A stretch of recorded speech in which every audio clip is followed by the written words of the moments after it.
What's up, everyone? I'm Johnny. And I'm Elliot.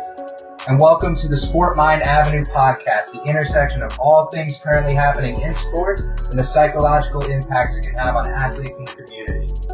And if you want to learn more about how to improve your mental understanding of sports, or you just wish to view more podcasts like this one, then go check out mind-designsports.org and get your head in the game. Welcome back to another episode of the Sport Mind Avenue podcast, the intersection of all things currently happening in sports and the mental impacts it can have on athletes in the community. On today's episode, we're going to be discussing Tony La Russa's comments about his team, our thoughts on the play-in tournament for the NBA, as well as our breakdown of the playoffs for the NHL and NBA. We're also going to be wrapping up with a draft, talking about the best athletes to never win a championship, so definitely stick around for that. We do not have Ben here today because he had to take care of a prior obligation, so there won't be a Ben's breakdown. It'll only be Elliot and I participating in the draft. So, what's up, Elliot? How you doing? I'm doing well, man. Just can't complain. Out here doing the podcast, having a good week, watching some playoff basketball, having a good time, chilling with the homies and the bromies. Sounds awesome, man. Sounds like a great time. I've been watching basketball too, and I've been betrayed, bewildered, heartbroken by the way the Heat are playing so far. But yeah, we'll get the Heat into are that. actually dookie water right now. We'll get into that in a second because the Celtics aren't looking that hot either. So, hey, we did nothing. You guys did. So the first thing I want to talk to you about today is Tony La Russa's comments. So I don't know how much you've been following this, but I'll give a breakdown for all the listeners. So basically, there was a situation where the White Sox were up big against, I believe, the Twins. And the Twins brought in La Tortuga, a position player, to come in and pitch against Yermin Mercedes. And Yermin Mercedes hit a 3-0 grand slam. Basically, all hell broke loose, I guess is the right term. So Tony La Russa goes into media and talks about how there's going to be a big consequence for his player and how apparently he got the take sign, which is not universally known yet, so we're not too sure on that. But he basically said there's going to be a consequence within the family. So I guess the White Sox are run like the mafia, but then the next day the Twins decided to throw at Mercedes, who was literally just trying to do a normal at-bat, and Tony La Russa came out and supported that. So that is your own manager coming out to support the other team throwing at you. So that's just a quick rundown of the situation, and I kind of want to give my take real quick because I'm a little heated about it still. So basically, here's what I think, Elliot. Here's how I see this. What do you think? Tony La Russa needs to be gone. It's completely unacceptable to tear apart the clubhouse the way you are doing it.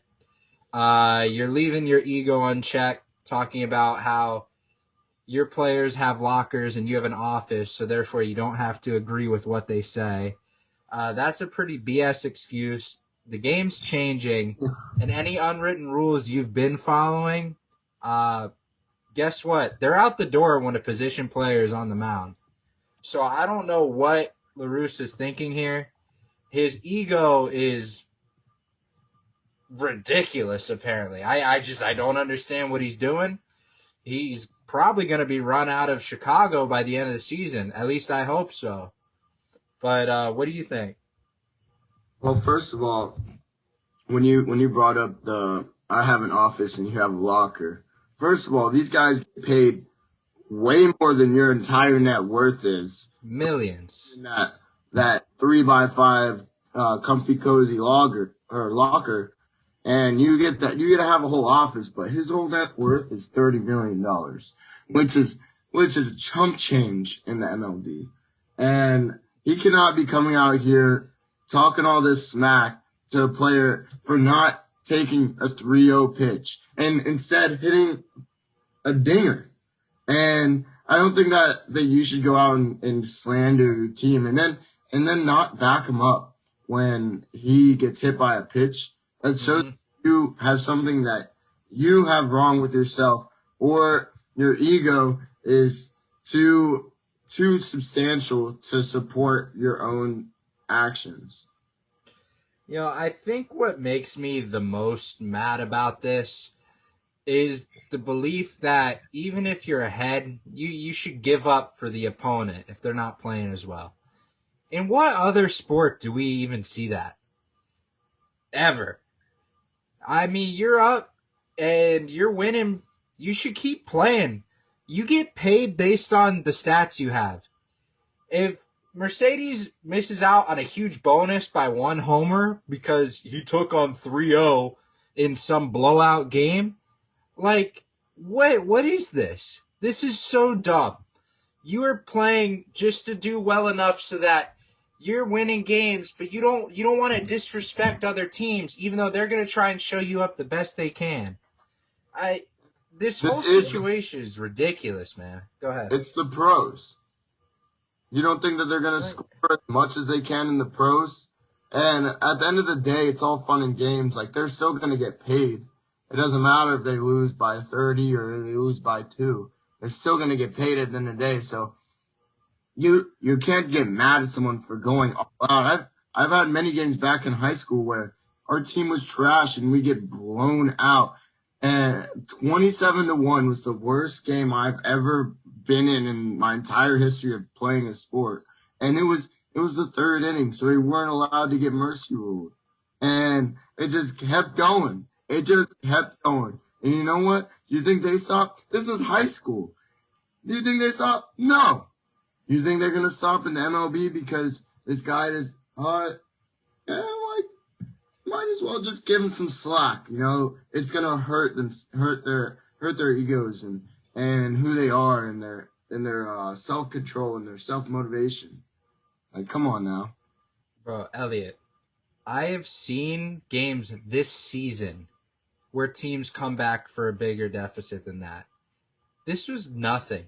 Yeah, it was a blowout, but we've seen it get done before where teams come back in the later innings. Like, it's just so frustrating. And the fact that La Russa is still there just supporting what he said is just mind-blowing. I guarantee he's lost the majority of the support from his players, probably most of the front office as well. Because there's just no reason you should be supporting anyone other than who's with you. I don't understand this, man. It's definitely demotivating to the players. Why would you want to play for someone who treats them like that? You're not going to get any free agents if he's still around. Like, it's just your self-efficacy, if you're on that team, is non-existent. You just have no desire to win or to play for someone like that. I mean, you look back at a lot of high school players or youth players. Why'd they leave the game? Because they hated their coach. They hated a team manager. Like, this can literally ruin the sport for people. And yeah, they get paid millions of dollars. But if you're getting put through it like Mercedes is, just for trying to do his job and get a better contract in the future, why play for this guy anymore? Like, I can't. I used to love La Russa. I used to love his approach to the game, but at this point, it's just too frustrating to watch. Do you think they'll keep him on? Because they are the best team in the AL Central right now. Up a game and a half on the Indians. I think it's definitely something that's going to have to be watched for the next couple weeks. If La Russa backs down a little bit, then I could see him staying around, winning back some support in the clubhouse. But at the same time, that's just not something you can move on from. Supporting your player getting hit with a 90-plus mile-an-hour fastball is just ridiculous. So, do you think there was positive reinforcement back in the club when he came back and said, look, guys, like, I'm sorry? Do you think that even happened? You think he even came back and was like, hey, I'm sorry for my actions. Like, I was speaking out of pocket and, I don't really mean what I said, and I just got angry. No, you want to know what he said? That was where the locker quote came from. After Tim Anderson spoke out against La Russa, he goes, yeah, They have lockers. I have an office. I disagree. All right, man. Make sure you take your ego with you when you're kicked off the team in a couple weeks. Let's see. Let's see how that works out for you. It reminds me of the what is it, Major League, when he's like kicking everyone off the team, and they're like, "Hey, who are you to kick me off the team?" He's like, "I'm the dang manager. You don't talk to me. You want to continue on this team."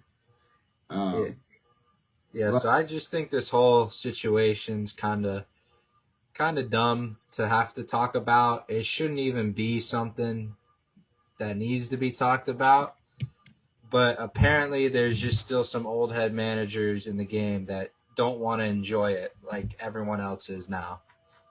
So do you think this will even revert him back to his old ways? Like right before he got signed with the White Sox, he got DUI. Think he's gonna get another one? And he's gonna pull Tiger Woods out here? I mean, we'll see what happens, but I'm no longer a fan of Tony La Russa. That's all I have to say about this.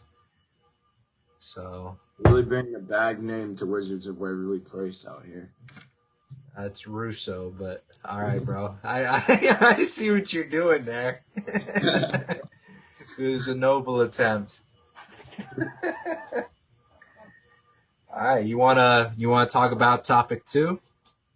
Oh, so in case you all didn't know, we had a whole new thing going on this year with the play-in tournament. So the NBA and the league all voted on having a new type of tournament style where the 7th, 8th, and 9th seed and the 10th seed would all play in a tournament style, one game, win or lose, alive or die, you're in or you're out, play it or lose it. They decided to go with it this year. We had the Indiana Pacers with the 9th seed, Washington Wizards with the 10th seed, Celtics and the Hornets all coming out of the East. And I fucked up, bro. We're going to have to cut all of this out. All right, we're okay. Keep going. Right. And then, am I right, bro? Yeah. I was right the whole time. I fucked up because I thought it was all right. I'm sorry. I'm way off track now. It's all right. Ready? 3, 2, 1.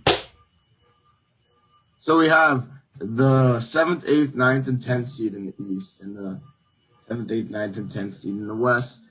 In the West, we had the Grizzlies, the Spurs, the Lakers, and the Warriors. And in the East, we had the Pacers, Wizards, Celtics, and Hornets.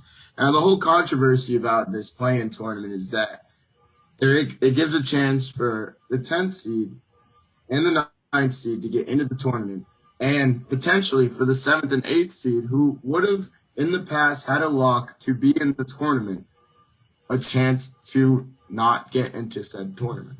So, what do you think, Mondo, about this whole tournament play-in style? And what we saw out of this was that the Wizards did come back from the last seed possible to be in the playoffs to now being in the playoffs and having a chance to win it. So I have a couple opinions on it. The first being the structure. So in theory, this is a great play-in tournament. I love the idea. I think it could work out well if it's set up correctly. So the first problem I had is that it's a 7 versus 8 and 9 versus 10 matchup to start it off. That's not how it should work. It should be 7 versus 10 and 8 versus 9. Even at that point, I still don't think the 7 seed should have to get dragged down into this play-in tournament. I think it should just be 8 and 9 and possibly 10 if it's a tie, fighting for that final spot. I do think that this is a great way to keep teams motivated to not, I guess, tank for a draft pick.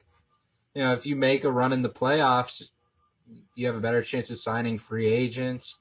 You get more revenue. There's a lot of bonuses when you can find your way into the playoffs, which is what the Wizards are about to do. And, I mean, you're going to see a significant revenue increase despite the fact that they may not have as good of a first-round pick. And, that's just the way it is. But I just think that the structure overall should change to where it's 7 versus 10, 8 versus 9, maybe even get rid of that 7 seed being implicated in this period. But I really do like the idea overall. I don't know. What do you think? I got a lot to say. So first of all, it could be a whole conspiracy to delay the playoffs, like a couple weeks, or not a couple weeks, but like a few more days, and every day counts in order to get closer to that full capacity NBA Finals.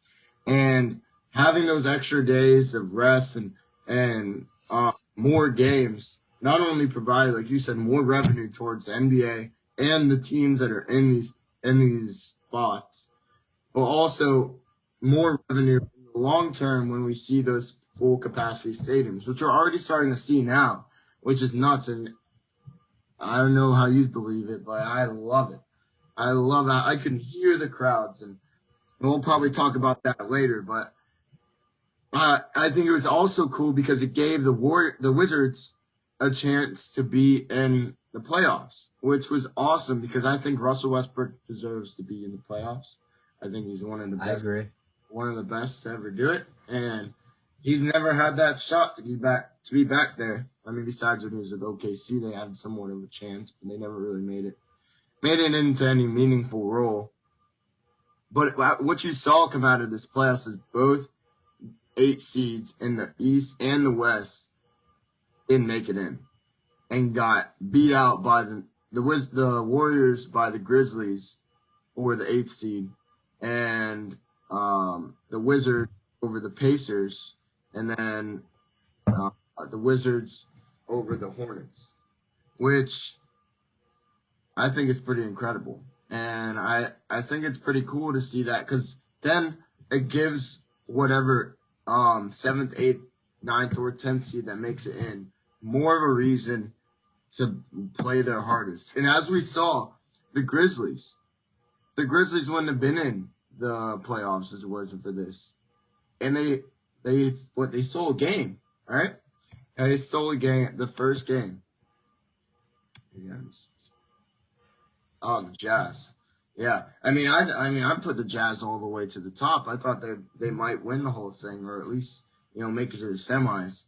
And maybe it's just a 1-game fluke, but I would have still rather watched Curry play against the Jazz, though.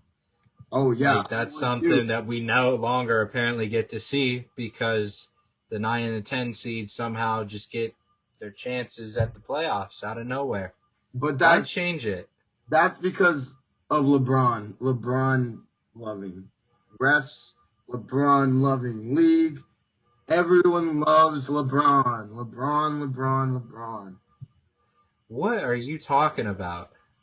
They would have won that game if LeBron didn't go cry like his mom died in the last few seconds, and then come back, and then they're like, all right, like he must be hurt a little bit. Comes back, hits that game-winning shot over Steph. Yeah, a nasty shot, by the way. Yeah, but still, the Warriors had another opportunity to save their seeding and blew it completely to the Grizzlies.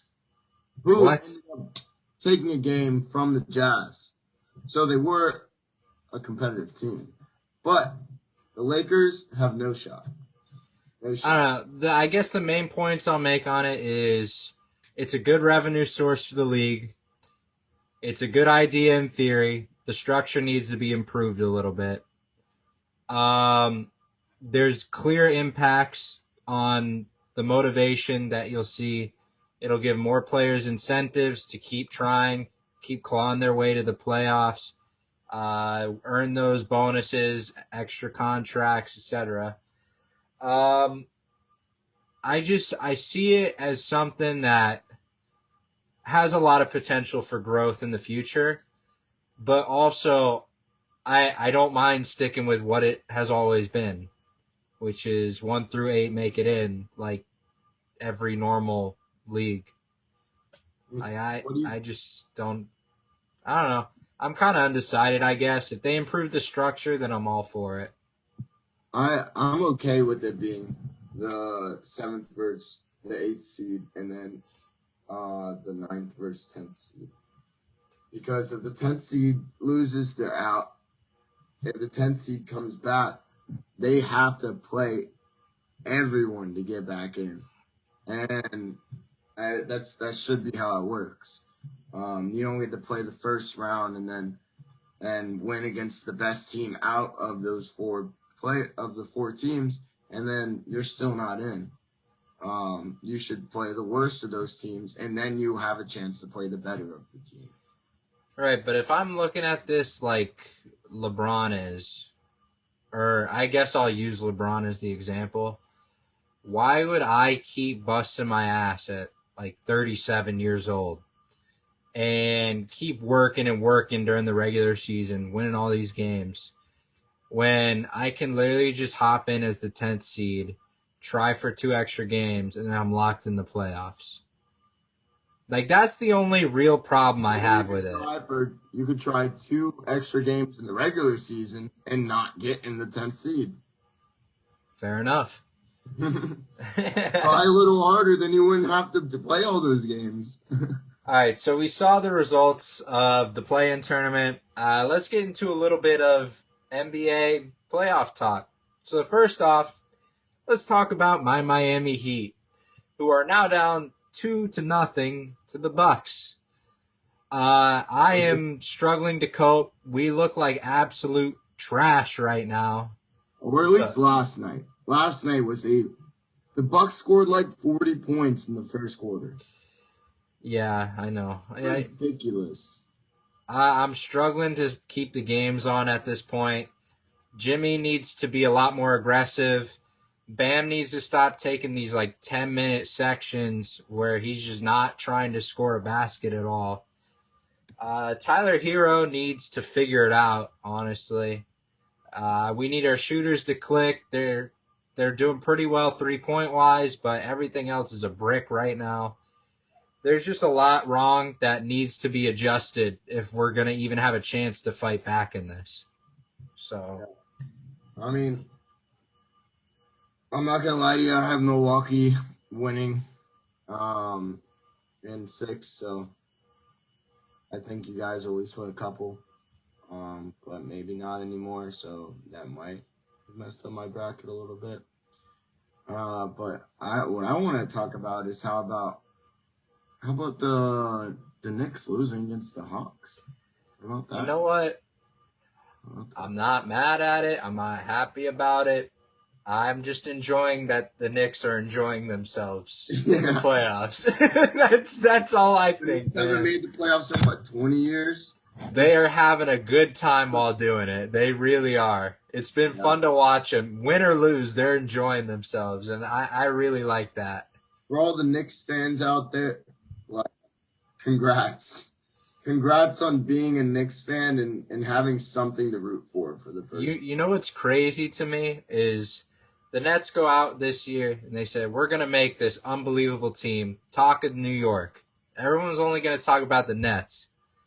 And then the Knicks come out of nowhere, prove everyone wrong, and are the talk not only of New York, they're the talk of the playoffs around the nation. Like, that's incredible.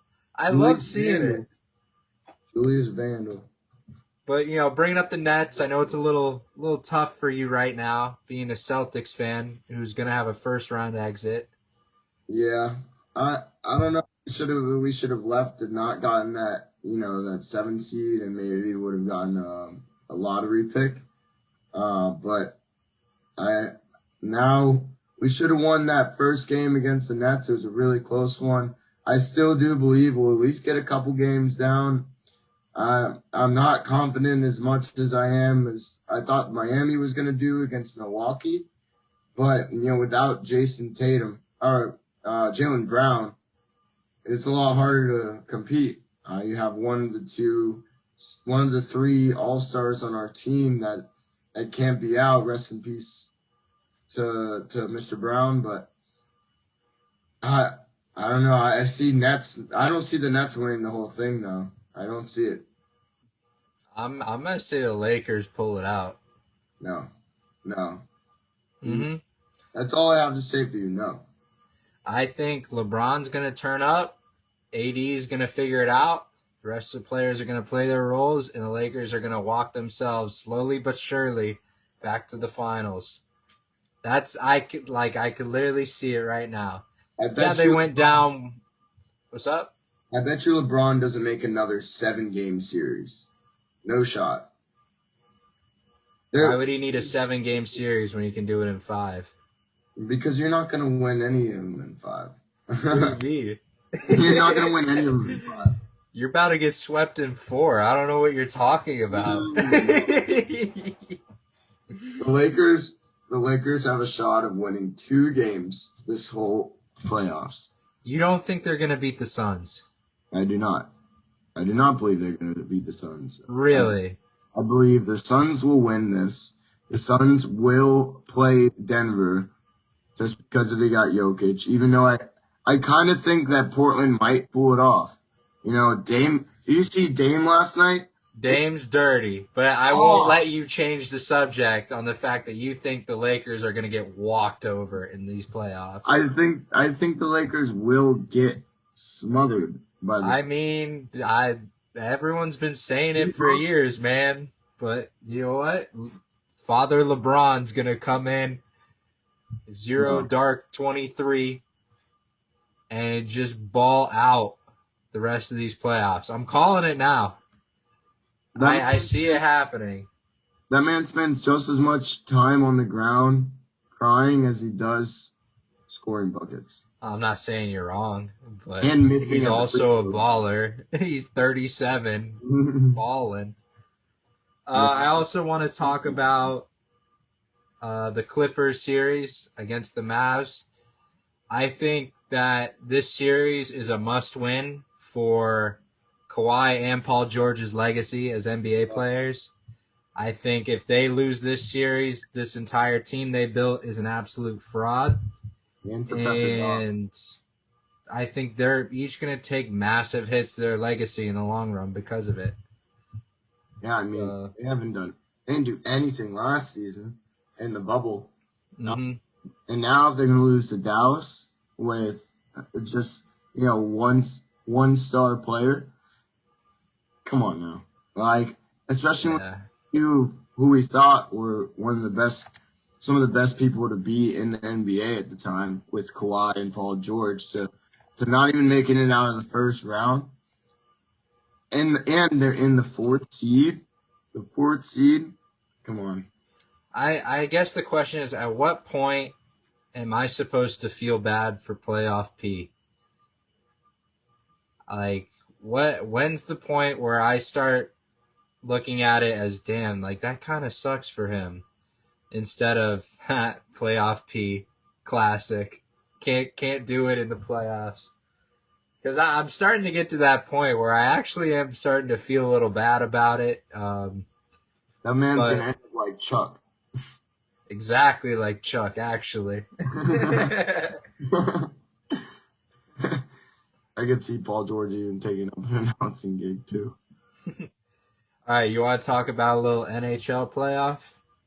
Yeah. What did you see the game last night? Who was it? It was what is it? Oh yeah, it was the Winnipeg and Edmonton.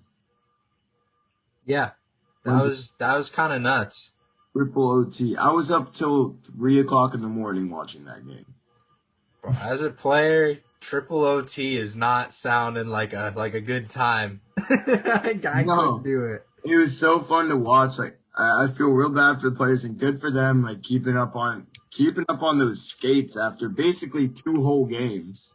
Yeah. And until the final score was scored by Winnipeg in the I think like 12th minute of the game to close out on Edmonton. But wow, what a game, dude! We also got to talk about this Florida series going on. We have a lot of boys riding on this series right now. Panthers versus Lightning. Yeah, dude. I don't know that much about hockey, but I don't see the Lightning losing this series. No. I think they're just too talented from what I've seen. They're young, they're quick, they're hungry. I think they have a chance to pull it out through the whole thing, all the playoffs. Either them, maybe the Avalanche. The Avalanche are a juggernaut team this year. I don't see them losing in their entire bracket. So I'm not really sure, but these are some interesting series we got here. We saw the Bruins move on. The Bruins have moved on with one of the two other people who have moved on besides Winnipeg and the Avalanche.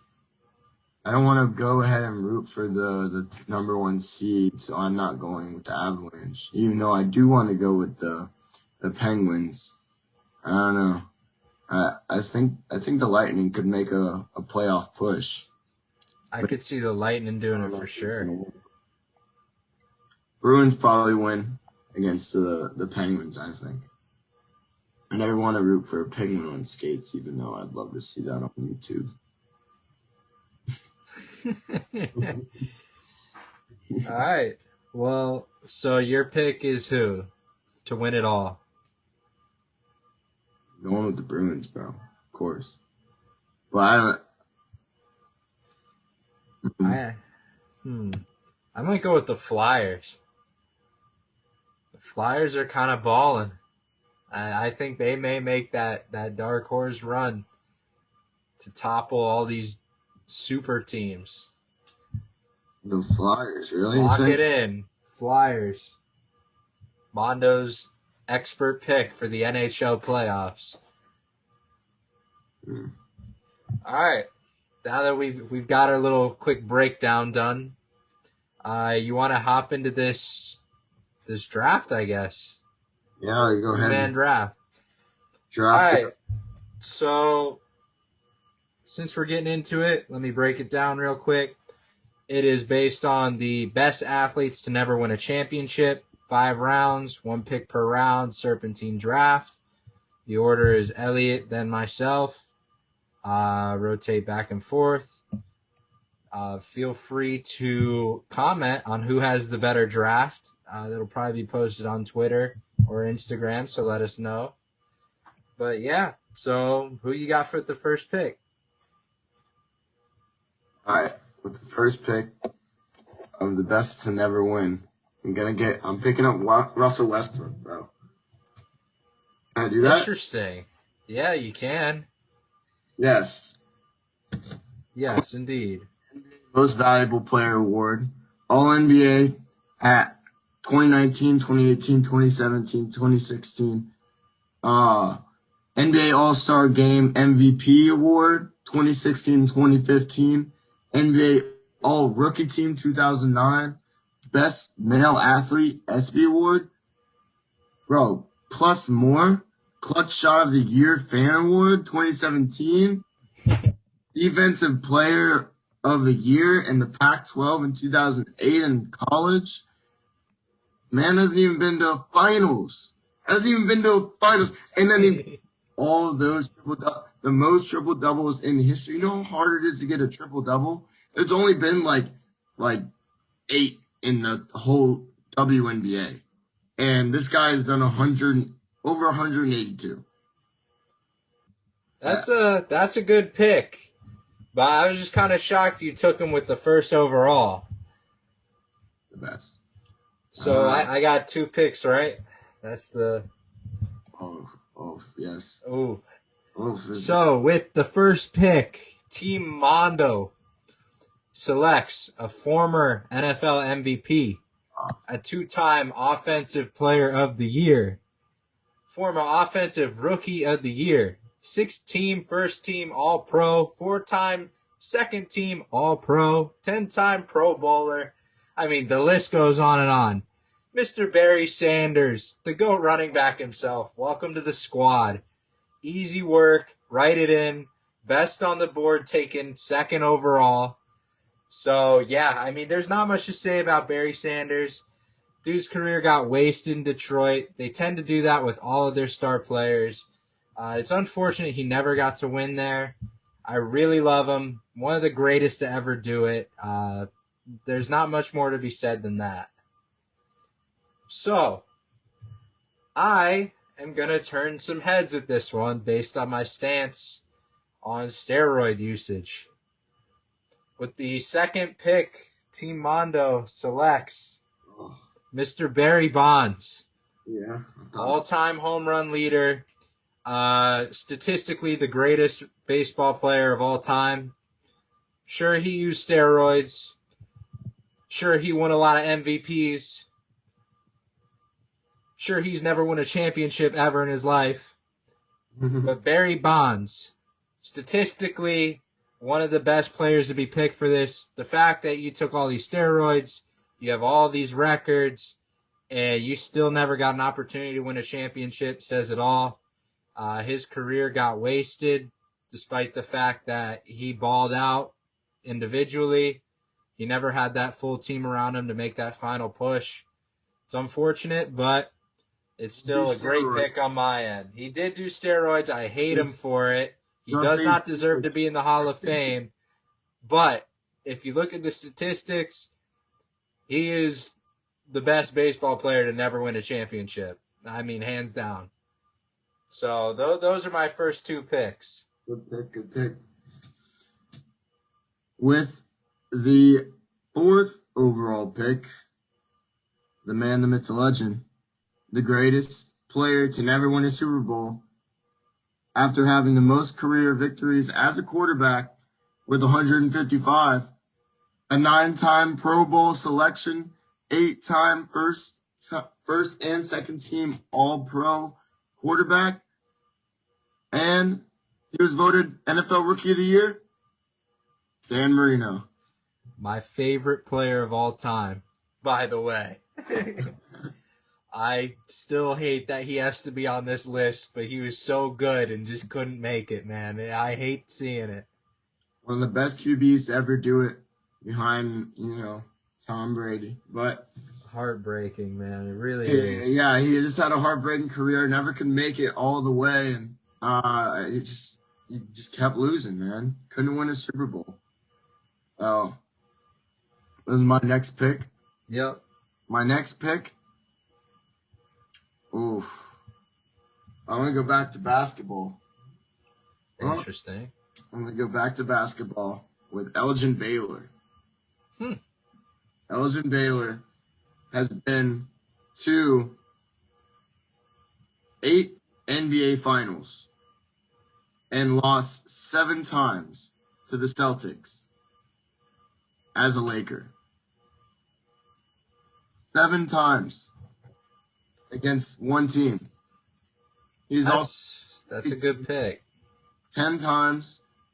He had the All-Star Game MVP in 1959, Rookie of the Year award, Most Outstanding Player in the NCAA in 1958, and he's an iconic basketball player if you do know basketball. He basically set the rules down for basketball and how to lose, but be the best loser there is on the field.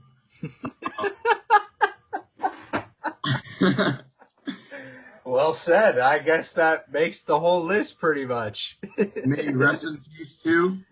He recently died on the 22nd of March this year, so I hope his family is doing well, and I give my regards out. All right. With the next pick, I will also be sticking with the NBA. You overlooked this guy, and I was kind of shocked because I thought you were going down this route. Mr. Practice. We talk about practice? I was going to pick him up. Allen Iverson, welcome to the squad. 2001 MVP, 11-time NBA All-Star, 2-time All-Star Game MVP. He's been on numerous All-NBA teams. He's an absolute baller. Probably a top 20 player of all time. Absolutely filthy. One of the greatest personalities I've seen around the sport. And has also, guess what? Never won a championship. He's pushed. He's tried. He's made appearances. Never never finished it. So Allen Iverson, welcome to the squad. With my 4th overall pick, Team Mondo selects an MLB player. He's known as the Kid. He was recently inducted into the Hall of Fame. He's a 13-time All-Star. He was a former AL MVP, 10-time Gold Glove winner, 7-time Silver Slugger, numerous other awards to be mentioned under this guy. But Ken Griffey Jr., an absolute baller, carried the Seattle Mariners way back in the day. And guess what? Never won a championship, despite the fact of having the greatest record in one season. A super stacked team that had A-Rod on it and a bunch of other guys. Yeah, I mean, I'm kind of shocked he's actually on this list, but Ken Griffey Jr. has never won a championship. So I gotta readjust my picks now. Your strategy? Yeah. Because I already have a couple people that I want, but I don't know if I'm going to pick them. So I'm going through the list again. I don't know. Should I do it? I'm going to do it. All right. So at least, how many more picks do we have? What? 1. You have 2, I have 1. Okay. Wait. It was my first of my last. Yeah, you have 2, I have 1. I'm going to pick the 1911 AL MVP. Oh. Ty Cobb. I was going to take him too, bro. He was inducted in the Hall of Fame in 1936. Won 12 batting titles, 9 in a row. He holds the record for highest career batting average with .367. Holds the record for most career steals home with 54. And set 90 MLB careers during his career. Or 90 MLB records, during his career. And is in the MLB All-Century team. This man never won a championship. He is not a bad one. The 1900s Russell Westbrook. All right. Not bad. I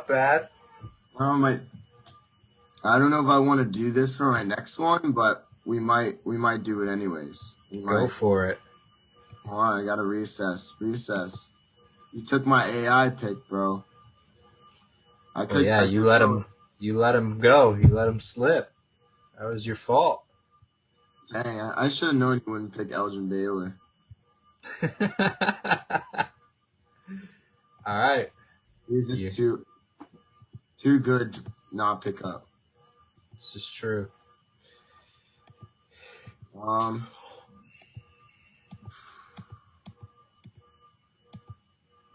Who's he gonna take? Is he gonna choke it? Let's find out.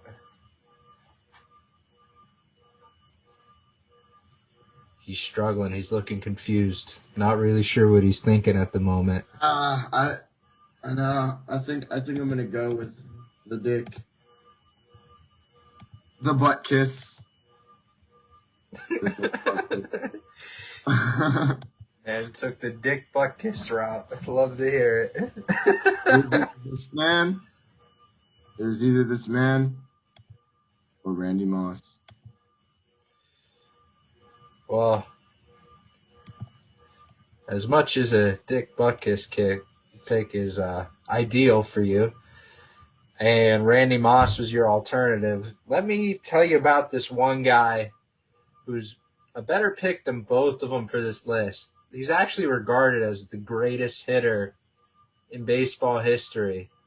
He also has a frozen head in a laboratory.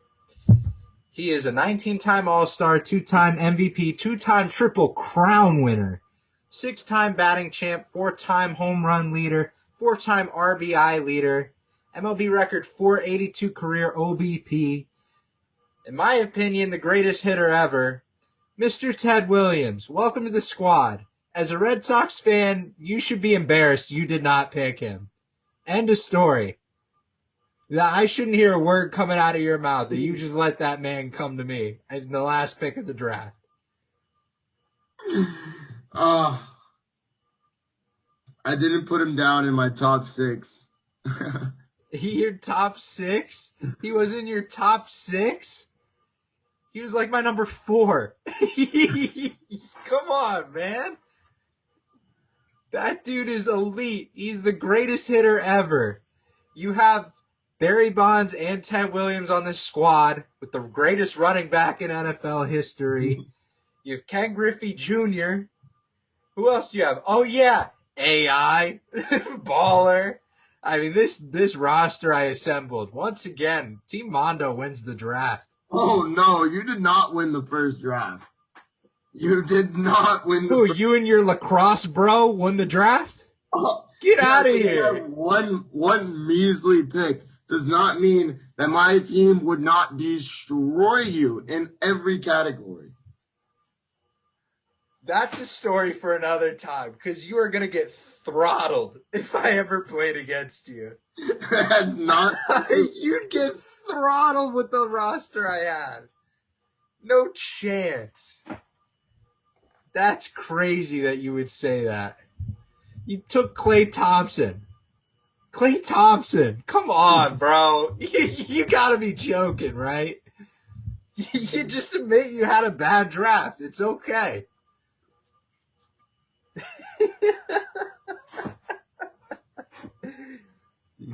He's heartbroken right now. He knows the truth. That's okay.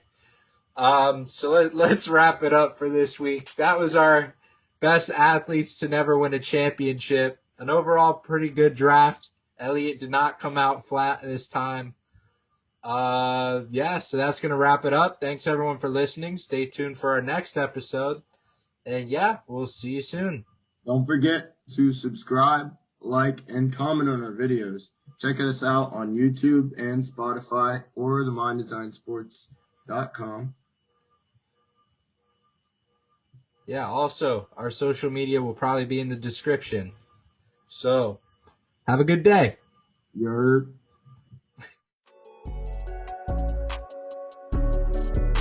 Thank you for watching this week's episode of the Sport Mind Avenue podcast. And don't forget to like, subscribe, and comment on our page.